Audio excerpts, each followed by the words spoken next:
Recuerdan que comenzamos una nueva serie que se llama Andando como hijas de luz, y como hijos de luz porque también hay varones.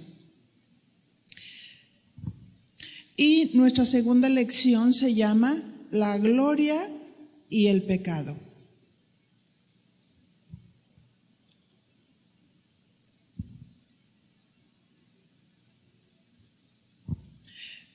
Padre, en el nombre de Jesús estamos en tus manos. Gracias por la vida que nos has dado, una vida nueva, una vida espiritual. Y pedimos, Señor, en este momento, que tú nos ilumines con tu Espíritu Santo y con tu palabra, para que nos podamos reflejar en ti y que nuestras vidas anden en la luz. En el nombre de tu amado Hijo Jesús, muchas gracias.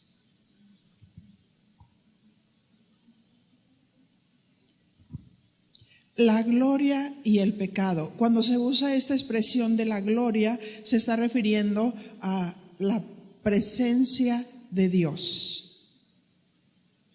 Siempre que pensamos en la gloria de Dios, pensamos en disfrutar su presencia. Pensamos que estar en su presencia solo es un disfrutar. Y se me viene a mi mente Sofonías 3:17. Entre Génesis y Apocalipsis, Sofonías 3:17, ahí está en la Biblia. Y está en su pantalla para si lo quiere ver los que no traen Biblia por alguna razón. Jehová está en medio de ti, poderoso. Él salvará, se gozará sobre ti con alegría.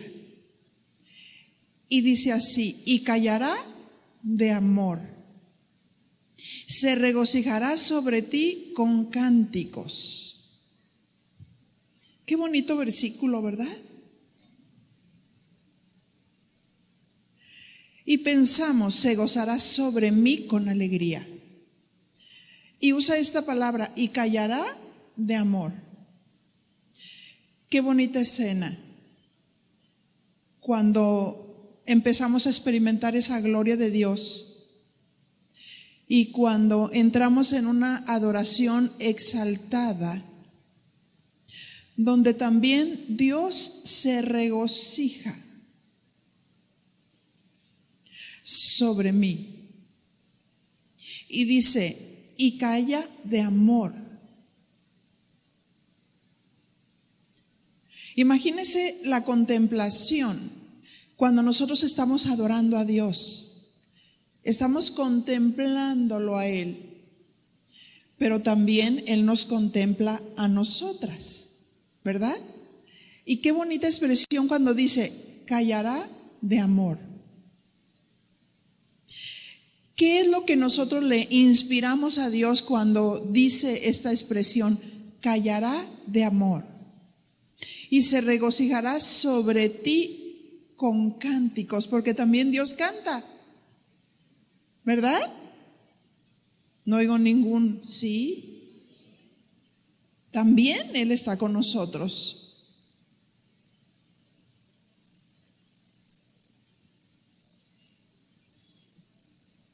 Dios también está en esa comunión muy íntima con nosotras, y al mirarnos se enternece y se llena de amor.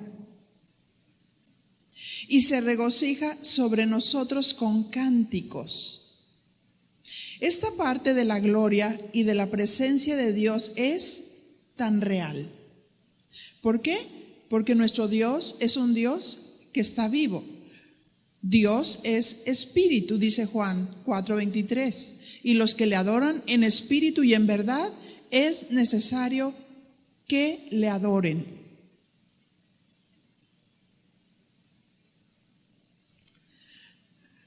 Pero Dios quiere que ese momento no termine, cuando hay gozo, ternura, amor y verdadera comunión entre Dios y el hombre.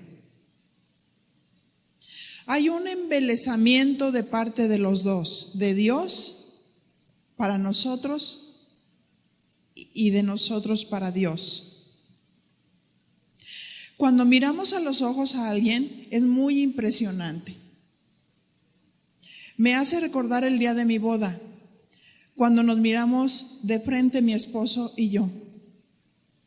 Y pude ver el amor profundo y el embelesamiento que le causaba al mirarme. Y yo también. Pero es impresionante cuando vemos un amor genuino y un amor sincero. Te toca de tal manera que a veces puedes derramar lágrimas porque te impresiona ver el rostro de otra persona, pero sobre todo su mirada, su pureza, su amor sincero. Pero hablando de relación entre Dios y el hombre, cuando hay esos encuentros de gloria y Dios nos quiere mirar a los ojos. ¿Por qué? Porque en los ojos son las ventanas del alma. Y Él nos muestra su amor eterno. Él quiere hacer contacto con nosotros, mirándonos a los ojos, pero no siempre hay respuesta. Y Dios me hacía meditar porque a veces Patti, que da los anuncios, la maestra de ceremonia, a veces dice, qué lindo es el amor de Dios. Y yo la veo enamorada del Señor. Y ella dice, demos un suspiro. Y a lo mejor algunos piensan, ay, qué cursi. Como que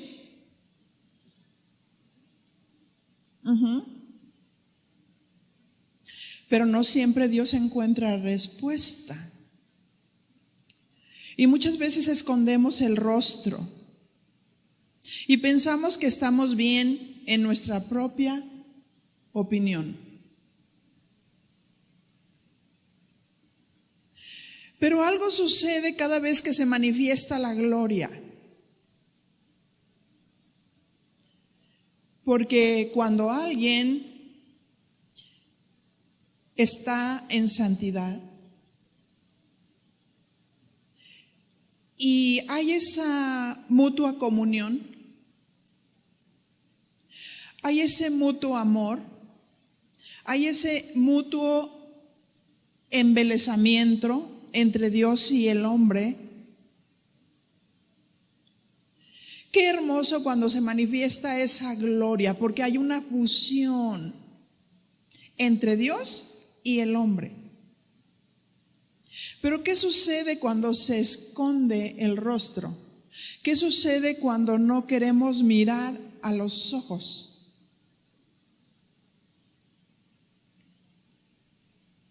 ¿Cuál es la razón de esconder el rostro? A veces el pecado está encubierto en nuestra vida. Y Jeremías dice que el corazón es perverso y engañoso. ¿Quién lo conocerá?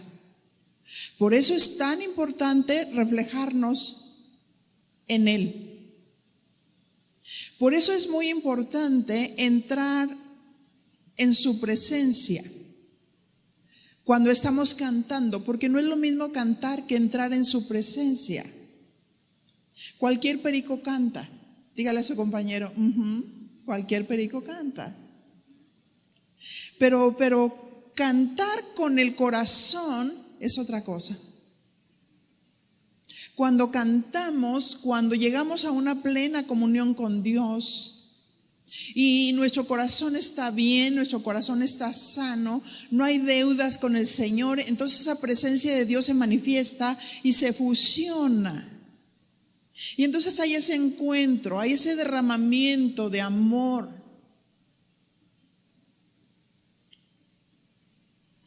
Pero hay ocasiones que el pecado está encubierto en nuestra vida.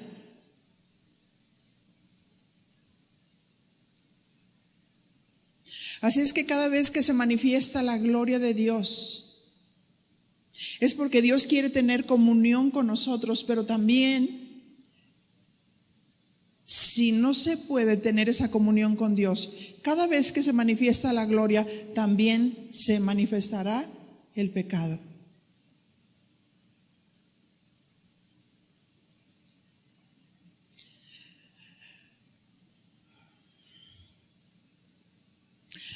Y antes de leer el capítulo 6 de Isaías, quiero explicarle que Isaías era un profeta del tiempo del rey Usías.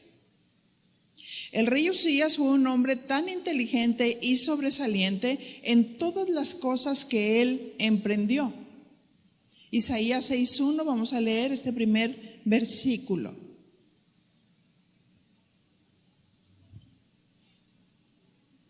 Y dice así su palabra: en el año que murió el rey Usías, diga conmigo, murió, vi yo al Señor sentado sobre un trono alto y sublime, y sus faldas llenaban el templo.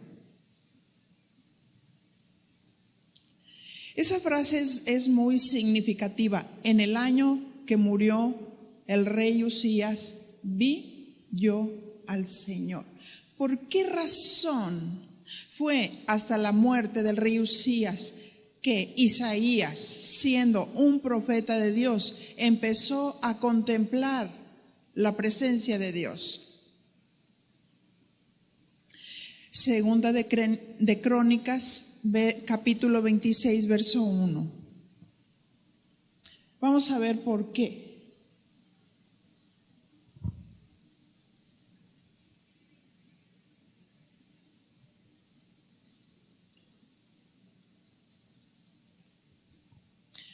Y dice así: entonces todo el pueblo de Judá tomó a Usías, el cual tenía, ¿cuántos años?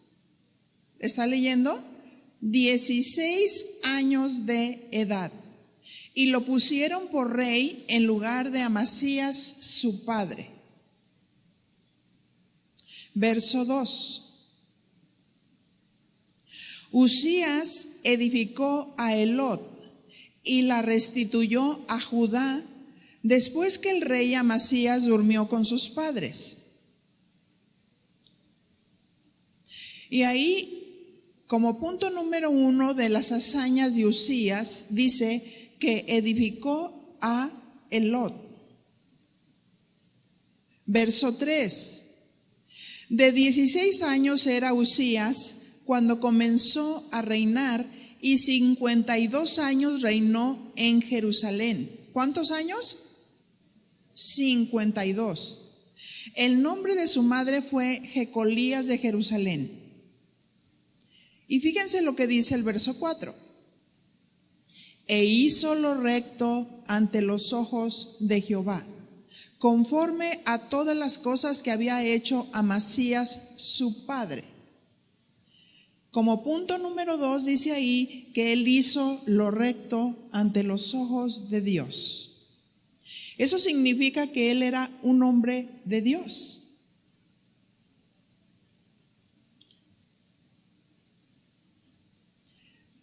Verso 5. Segunda de Crónicas 26:5.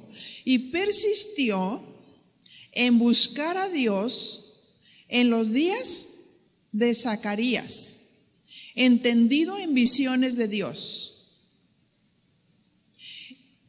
Y en estos días en que buscó a Jehová, él lo prosperó.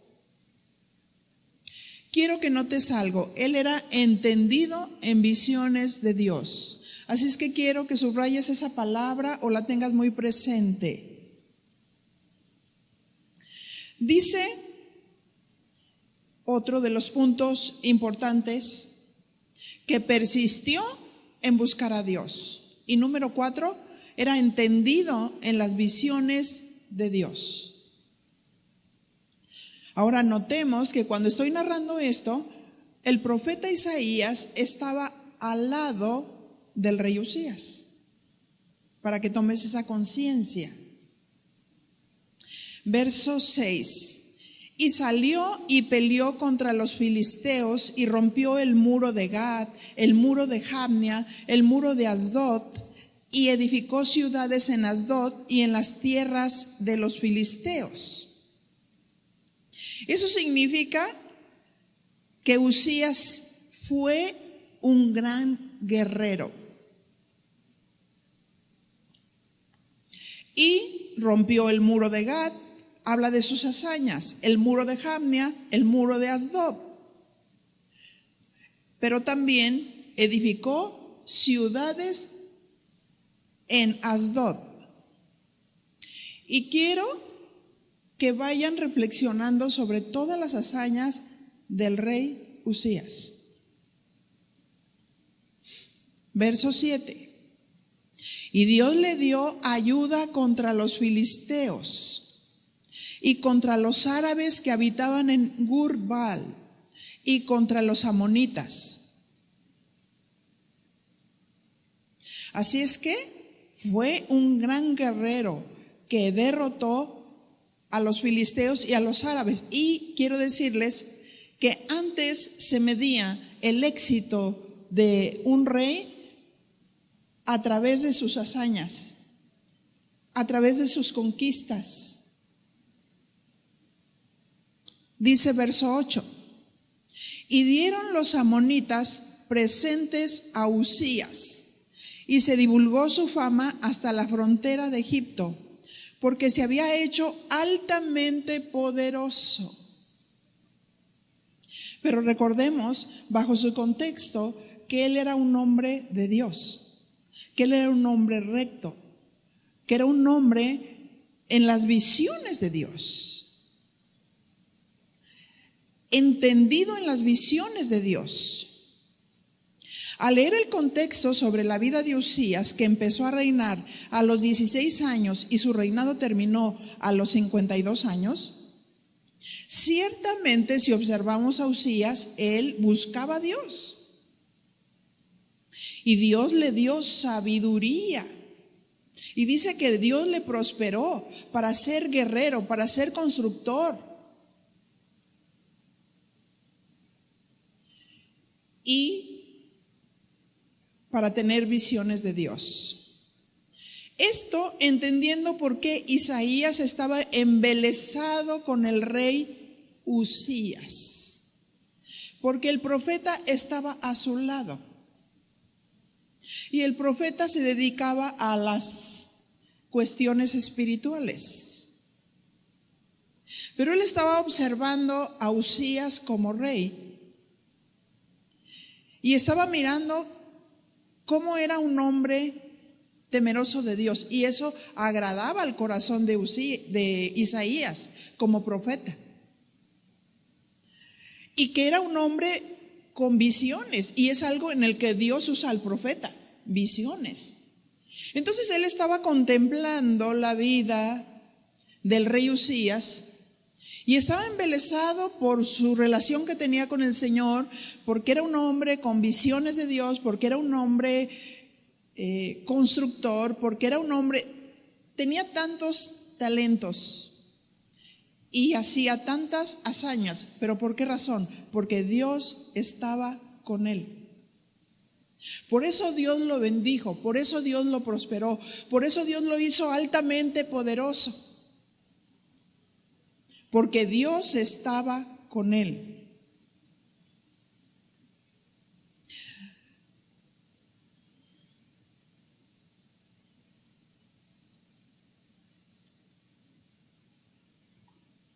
Así es que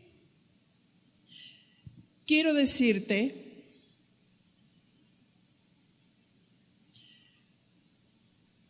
que en estos próximos versículos vamos a ver qué pasó con el rey Usías.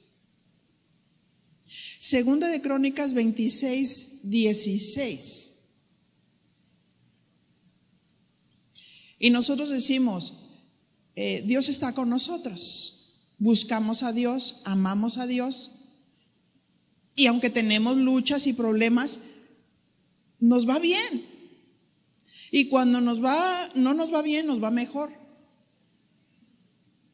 Y otros observan y dicen, ¿por qué las cosas que emprende le salen bien? ¿Por qué? Y se preguntan muchas cosas. Y la razón es porque Dios está con nosotros.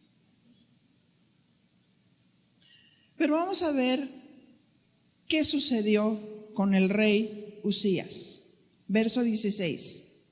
Mas cuando ya era fuerte, su corazón se enalteció para ruina, porque se rebeló contra Jehová su Dios, entrando en el templo de Jehová para quemar incienso en el altar del incienso. No pensemos que porque somos llamados o porque tenemos un rango donde Dios nos puso, podemos hacer algo que no nos corresponde. La grandeza de un rey o de un ministro radica en respetar el trabajo en el ministerio de Dios que Dios les dio. Y no debemos de meternos en el trabajo de otros, aunque nosotros tenemos la investidura. Solamente guiamos y dirigimos, no hacemos el trabajo de otros. Y en el caso de Uzías era muy delicado, porque en este verso siguiente nos muestran las consecuencias de esa acción. Pero quiero que noten algo. Cuando él se creía ya fuerte y poderoso. Dile a tu compañero, hay que cuidarnos de la soberbia y el orgullo. Porque la soberbia y el orgullo nos pueden tirar. La soberbia y el orgullo pueden destruir una persona. La soberbia y el orgullo pueden destruir una relación. La soberbia y el orgullo pueden destruir un reinado. La soberbia y el orgullo pueden destruir un ministerio. Pensar que somos fuertes por nosotros mismos, porque somos inteligentes, no. Somos fuertes por el Señor. Somos poderosos por el Señor. Amén. Verso 17. Y dice que entró tras el sacerdote Azarías y con él 80 sacerdotes de Jehová, varones valientes. Quiero que noten cuántos sacerdotes había. ¿Cuántos? 80. Y se pusieron contra el rey Uzías, porque el hecho de que el rey era rey, pero pecó. Y entonces los sacerdotes, y quería tomar el lugar de los sacerdotes. Y no porque era rey él debería de tomar la posición o el lugar de los sacerdotes. Por eso dice que se pusieron contra el rey Uzías y le dijeron: no te corresponde a ti, oh Uzías, el quemar incienso a Jehová, sino a los sacerdotes, hijos de Aarón, que son consagrados para esto, para quemarlo. Sal del santuario, porque has prevaricado, y no te será para gloria delante de Jehová Dios. Ahora notemos qué hizo Uzías. Entonces Uzías, teniendo en la mano un incensario para ofrecer incienso, ¿qué hizo? Se llenó de ira. Y en su ira contra los sacerdotes, la lepra le brotó en la frente. Y notemos que la lepra en el Antiguo Testamento era un simbolismo del pecado. Dice que le brotó en la frente delante de los sacerdotes en la casa de Jehová, junto al altar del incienso. Y Dios le dio la oportunidad a Uzías. ¿Verdad que sí le dio oportunidad?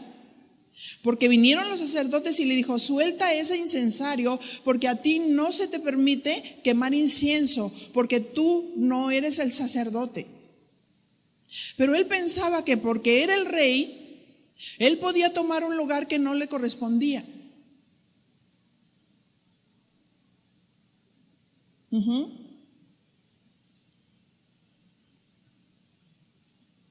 Pero él se llenó de ira, porque pensó que tenía derecho de hacer lo que él quería, solo porque era el rey.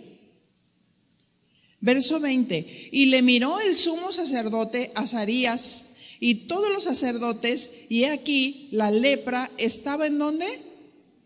En su frente. Y le hicieron salir apresuradamente de aquel lugar, y él también se dio prisa a salir, porque Jehová lo había herido. ¿Quién? No dijo que el diablo, ¿verdad que no? No. Fue Dios quien le hirió. ¿Pero por qué sucedió esto? Porque se llenó de soberbia. Ahora, ¿recuerdan que él era un hombre de Dios? Recto. La intervención de Dios estaba sobre su vida en todo lo que él hacía. Pero permitió que la soberbia llenara su corazón y lo entonteciera. Así, dice el verso 21, el rey Uzías fue leproso hasta el día de su muerte, y habitó leproso en una casa apartada, por lo cual fue excluido de la casa de Jehová. Y Jotam su hijo tuvo cargo de la casa real, gobernando al pueblo de la tierra. Qué tremendo. Uzías experimentó la gloria de Dios.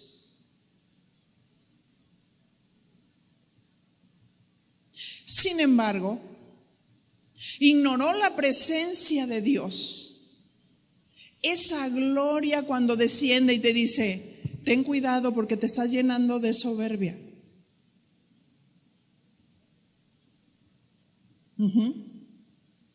Se nota en tu manera de hablar. Se nota en tus expresiones. Se nota en esa demasiada autoestima.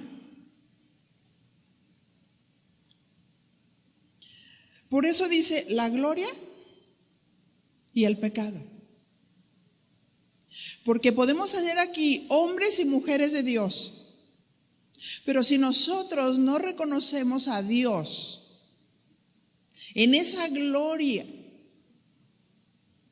y no reconocemos a Dios en todo lo que nosotros hacemos y decir: Señor, como decía el salmista, tú amas la verdad en lo íntimo y en lo secreto me has hecho comprender sabiduría. Oh mi Señor, que yo sea recto aún en lo secreto, aún donde nadie ve. En lo que yo estoy pensando, Señor, alúmbrame. Alúmbrame con tu luz, con tu espíritu, con tu palabra.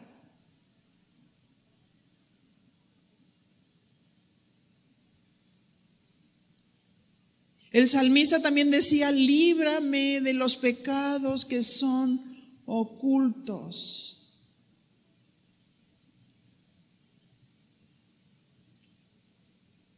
Y de aquí entramos a Isaías capítulo 6.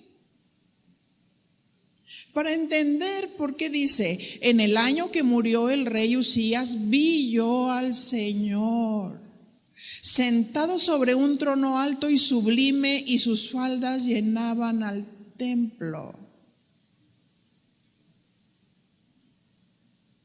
¿Por qué dice en el año que murió el rey Uzías, vi yo al Señor? Porque Isaías estaba tan embelesado contemplando la gloria de Dios, contemplando lo que Dios estaba haciendo con el rey Uzías, un hombre con la gloria de Dios, un hombre recto, un hombre que lo ponía delante de él, un hombre que Dios usaba, un hombre que prosperó en todo lo que hacía, pero descuidó su corazón. No supo reflejar su propio corazón en esa gloria para darse cuenta de lo que ahí estaba, o ignoró la gloria de Dios. Sin embargo, Isaías no podía ir adelante en el llamado tremendo que Dios tenía para él como profeta. ¿Por qué razón? Porque la visión de Uzías lo tapaba, lo cubría. Que la grandeza de nadie cubra la gloria de Dios. De tal manera que no podamos ver nuestros propios pecados. Y dice que era necesario que él muriera. Dile a tu compañero, los ídolos tienen que morir.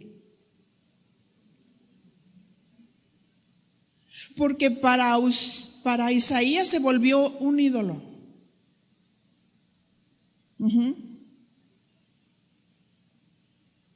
Hasta en ese momento que murió, dice, vi yo al Señor sentado sobre un trono alto y sublime, y sus faldas llenaban el templo.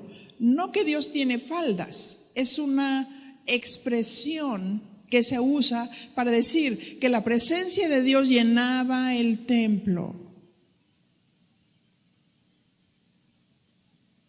Ahora, bajo ese contexto entendemos cuando dice, en el año que murió el rey Uzías, vi yo al Señor.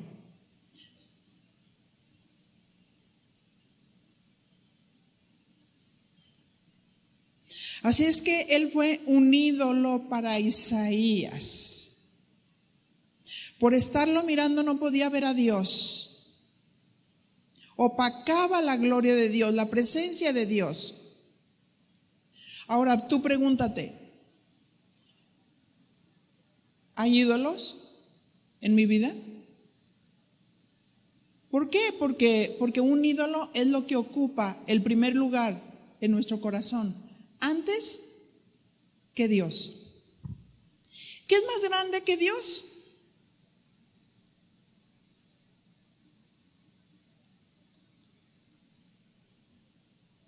No sé si está aquí Pina Santillán. No, ¿verdad? ¿Sí? ¿Puedo contar el ejemplo de lo de tu esposo?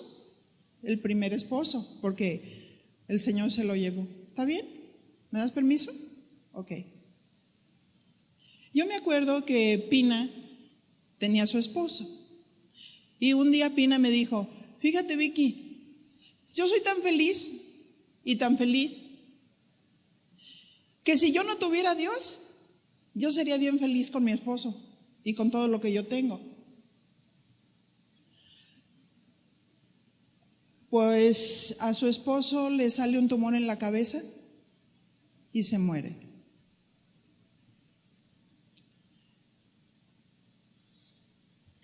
Y yo sé que Dios ha hecho grandes cosas en la vida de Pina. Ella lógicamente entendió que eso no estuvo correcto. Porque nadie debe de ocupar el primer lugar en nuestro corazón sino Dios.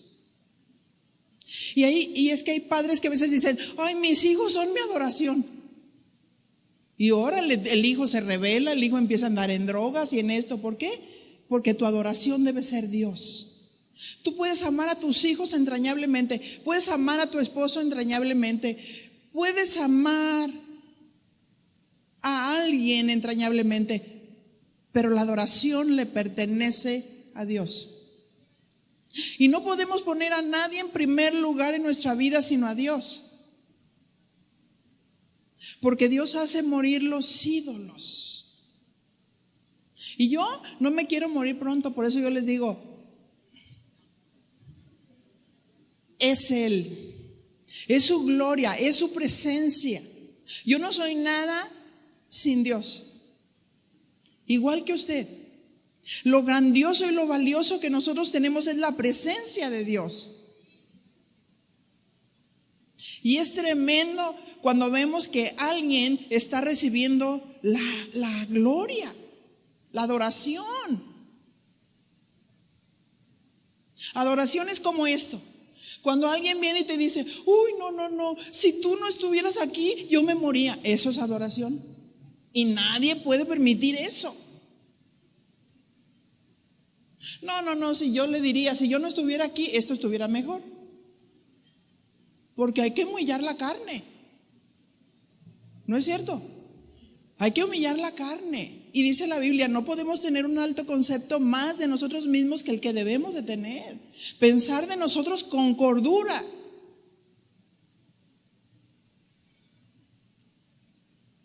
¿Cuál es tu ídolo que te impide contemplar a Dios? ¿Cuántas jóvenes se casan en contra de Dios? Cuando les dice, no te unas con un yugo desigual con los incrédulos, porque ¿qué compañerismo tienen luz con las tinieblas? Y eso se convierte en un ídolo, porque escogieron más un hombre o una mujer y dejaron de lado a Dios. Y de pronto se dan cuenta que su vida está destruida. Porque si con Cristo es difícil, sin Cristo es imposible llevar una relación. ¿O no es cierto? Somos lo que somos por la gracia de Dios. ¿Por qué nos levanta? ¿Por qué Él nos ayuda? ¿Por qué Él está en medio de nosotros?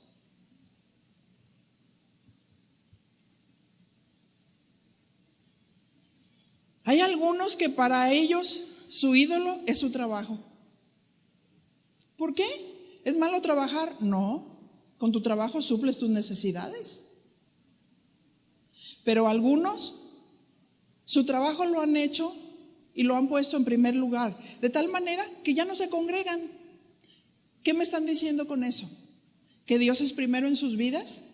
¿O usarán la sabiduría y la inteligencia para orar a que Dios les provea un trabajo donde se puedan congregar? Porque es un mandamiento, Hebreos 10:25. No dejando de congregarse como muchos tienen por costumbre, y más cuando ven que el día se acerca. Muchos, para ellos, su ídolo es el descanso. ¿Es malo descansar? No. Pero no, ¿sabes qué? Yo no voy a la iglesia porque estuve muy cansado. Y se te repite y se te repite. ¿Saben por qué muchas mujeres no están aquí? Porque su ídolo es su trabajo y otro su descanso. Y luego están llorando porque se les está destruyendo el matrimonio y quieren que lo arreglemos en 5 minutos. Imposible arreglarlo en 5 minutos. Hay que invertir el tiempo en las cosas que no perecen. Dile a tu compañera, te felicito porque estás aquí. Has hecho la mejor decisión de estar aquí. Y luego tenemos tiempos de consejerías con gente que no viene. Cuando aquí recibimos palabra que restaura, palabra que edifica, palabra que construye.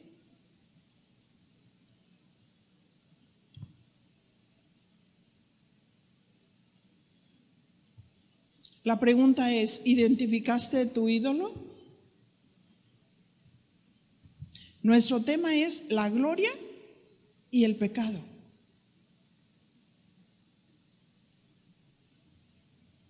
Ya logró Isaías ver al Señor, y él estaba sentado en un trono alto y sublime, y sus faldas llenaban el templo.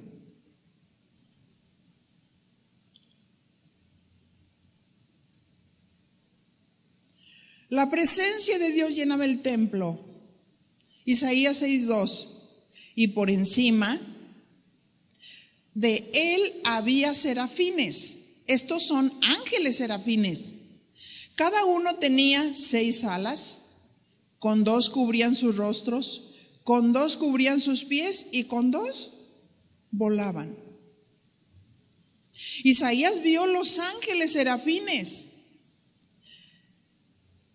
Esta palabra serafines significa seres ardientes. Seres ardientes, seres de fuego. Tipificando que el fuego de Dios purifica. El fuego de Dios purifica. Y luego describe cómo eran. Dice que cada uno tenía 6 alas. ¿Por qué 6 alas? Con 2 alas cubrían su rostro. Imagínense, seres ardientes. Ellos traían la gloria de Dios, manifestaban la gloria de Dios y cubrían su rostro. Y con 2 cubrían sus pies y con 2 volaban. ¿Qué querían decir cuando se cubren el rostro? Estaban tan encendidos que era necesario cubrir su rostro del fuego que irradiaban, guardando ese fuego para el momento preciso.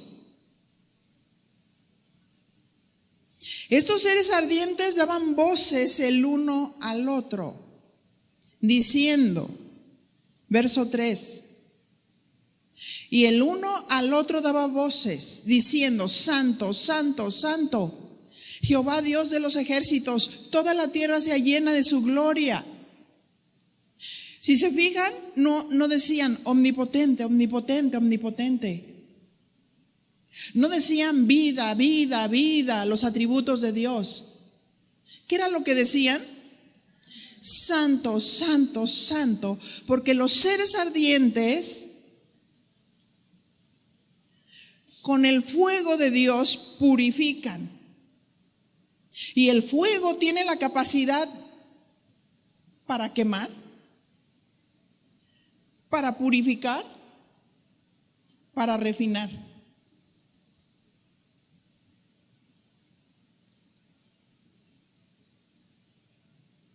El fuego de su presencia purifica y provoca la santidad. Muchas veces empezamos a cantar, Santo, Santo, Santo es el Señor. Y piensan que porque se oye muy bonito decir santo, o porque Dios quiere descender en su santidad y purificar el corazón.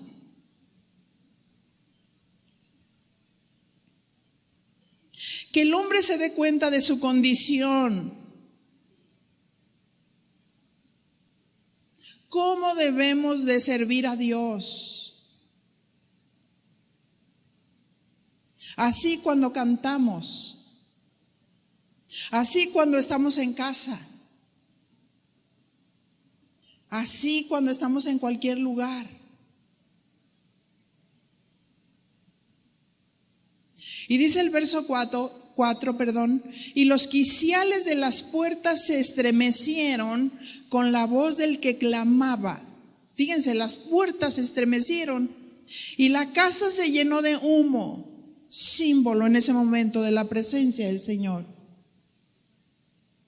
Su presencia inundó ese lugar, que inmediatamente Isaías empezó a tener convicción de pecado.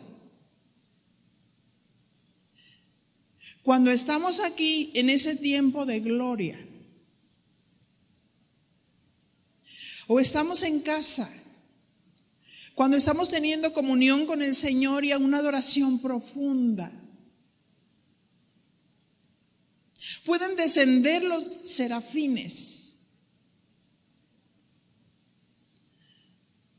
con el fuego de Dios para purificar nuestras vidas. Porque nuestra propia opinión estamos bien.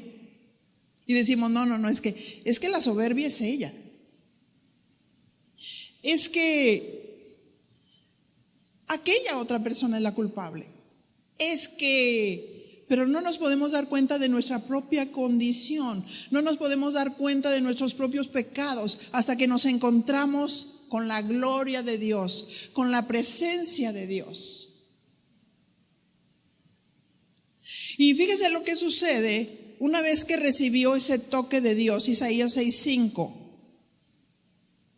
Entonces dije, ay de mí, que soy muerto.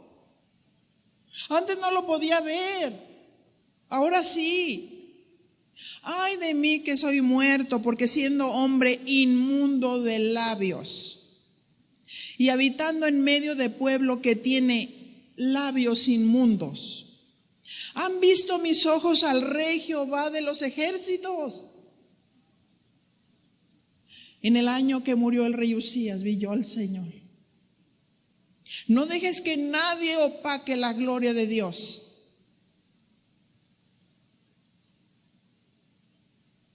Él dijo, soy un hombre inmundo de labios, y el pueblo también.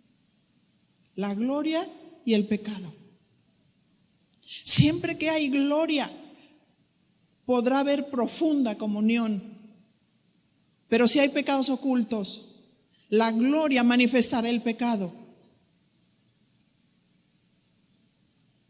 Isaías 6:6, y voló hacia mí uno de los serafines, teniendo en su mano un carbón encendido, tomando del altar con unas tenazas,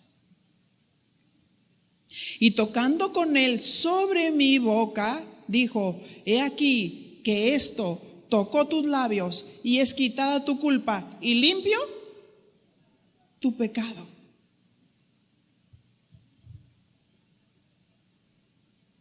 Es quitada tu culpa, porque quiero decirte una cosa, el pecado trae culpa, trae culpabilidad. Pero Dios no solamente quiere que nos demos cuenta de nuestro pecado. Dios quiere limpiarnos. Dios quiere perdonarnos. Dios quiere quitar la culpa del pecado. Porque el pecado nos hace sentir culpables. Pero Dios limpia nuestro pecado. Por eso descienden los serafines, proclamando la santidad de Dios para limpiarnos. Después oí la voz del Señor que decía, ¿a quién enviaré? ¿Y quién irá por nosotros? Entonces respondí yo, heme aquí, Señor, envíame a mí. ¿Cuántas mujeres no han acudido al servicio de Dios porque saben que no están bien? Porque su situación no está bien. Algo está a medias en su vida, algo está en desorden en su vida. Y es preferible, no quiero gloria. ¿Cómo puedo yo escuchar el llamado de Dios si estamos entorpecidos por el pecado?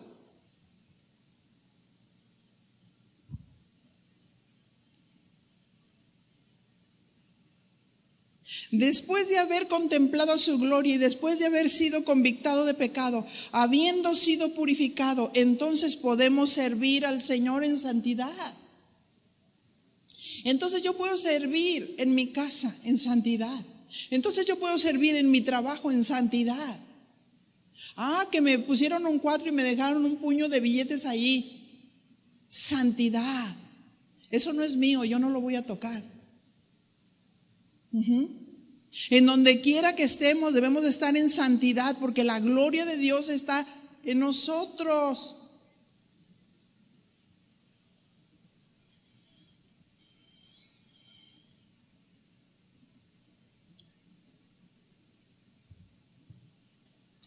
Cierra tus ojos un momento.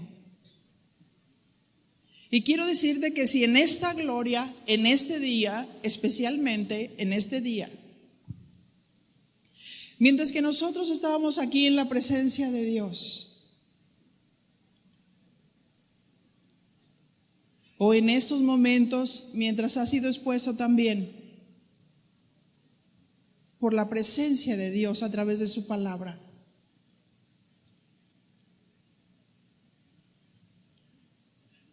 tú has reconocido que hay algo en ti que no está saldado.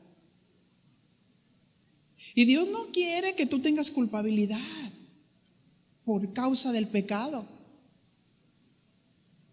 sino que nos pongamos a cuentas en este momento. Ahí donde tú estás, no te voy a decir levanta la mano, no te voy a decir pasa. Ahí está la presencia de Dios en ti. Ahí está, en ese lugar, en ese lugarcito donde tú estás. Dios no está limitado para llegar. Siempre que se manifiesta su gloria y estamos nosotros en santidad y en comunión perfecta, más gloria habrá, más bendición. Pero si la gloria descendió y alumbró tu corazón y te indicó lo que no está bien, hoy es el momento de confesar nuestros pecados y decirle al Señor: Señor, yo estoy aquí delante de ti. Señor, tú me conoces. Señor, conoces mi manera de hablar. Muchas veces me he justificado y he dicho: está bien, cuando te deshonro con mis palabras. Oh, mi Señor, tú sabes que mi situación en mi matrimonio no está bien. Señor, tú sabes que yo no me he casado.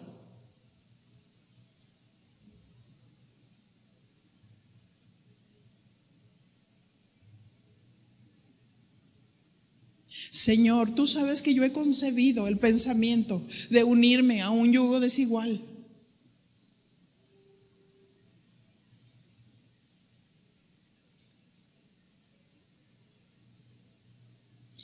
Oh, mi Señor, tú conoces mi vida y mi condición.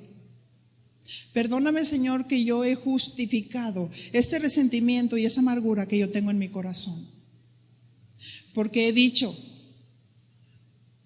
lo que me han hecho. Pero amargura es pecado. Y cuando se manifiesta la gloria, se manifiesta el pecado. Y si lo has visto delante de ti, confiésalo y dile: aquí estoy, Señor. Aquí estoy, Señor. Esto no lo quiero. Esto no te agrada a ti, Señor. Te quiero a ti, quiero tu presencia, quiero tu paz. No quiero la culpabilidad en mi vida. Quiero ordenar mi vida, quiero ordenar mi situación.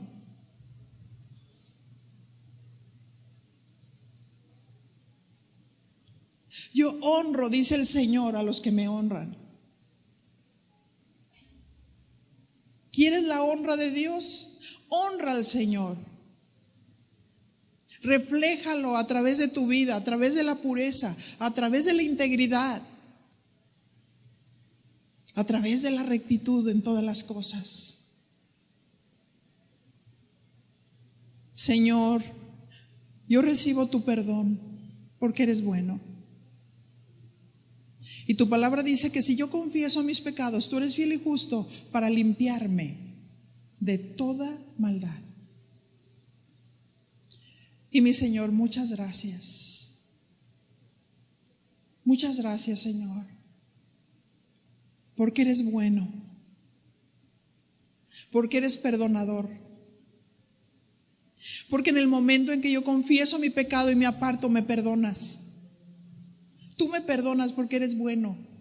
Pero yo no quiero seguir así, Señor. Quiero restituir si algo he hecho mal. Quiero enmendar si algo he hecho mal.